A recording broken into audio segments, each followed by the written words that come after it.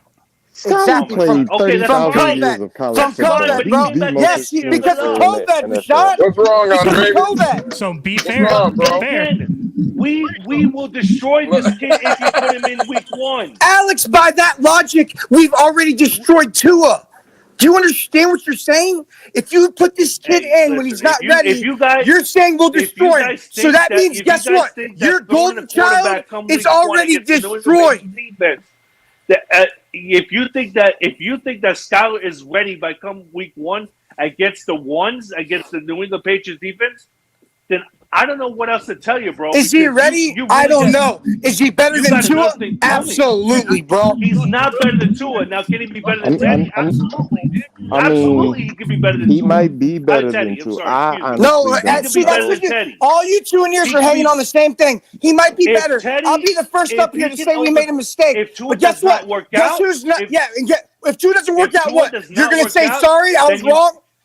Then you got it. If Tua does not work out, I want you to say sorry. I want you to say sorry. You were wrong. Javon Holland and his wasted year of a career. I want you to say sorry to Jalen Waddle of his wasted year of a career. That's what I want you to say sorry to. Not me. These young kids who are actually good, working their asses off. That's what you need to say sorry to. What's the most important position in the NFL? What's the most important position in the NFL? A quarterback is the most important position in the NFL. We know Javon Holland's probably a future Hall of Famer if he stays healthy. You say sorry to him for wasting a year of his life. Hey, tell that to the Ravens. Trent Dilfer, Joe Flacco. It's not the most important. You're not making sense at all. Am I making? Is Alex the only one that doesn't understand me, guys? Am I not making sense? David kicked you out for 10 minutes. For 10 minutes. Ooh, thank You're comparing minutes, safety and a quarterback. All respect, Epps. David, I didn't see it. David Came in? You got to relax. Oh, cash out. Okay. I'm just here. I'm here for all the Skylar praise as a Miami Dolphin, but I'm always going to draw the line when y'all praise his Kansas State days. I'm always going to draw the line. There was nothing impressive about him at Kansas State. Y'all stop it. I like Skylar right now. Andrevius, why were you hiding from me on Madden yesterday, bro? Stop it. Chill. I sent you an invite like an hour after. My wife was probably on it at that point. Don't go anywhere. Come back, Epps. Epps left the back room. Don't leave. But anyways, yes. Okay. Roach, Epps. I will take your argument that Skylar's the guy now, but when y'all start talking about his great Kansas State days, I'll be wanting to tell y'all to You're saying he's number one now? Wait. Are you saying Skylar's number one now? No, I'm saying I will not argue with your takes that I'm not going to argue if y'all think he's the better quarterback for the Dolphins. But when you start throwing his Kansas State days as his defense, like the numbers so are when very, I brought up like you Kansas can State, look it up. The numbers are not impressive. I'm bringing They're up the not. fact that people They're argue not that impressive. Tua's rookie preseason doesn't count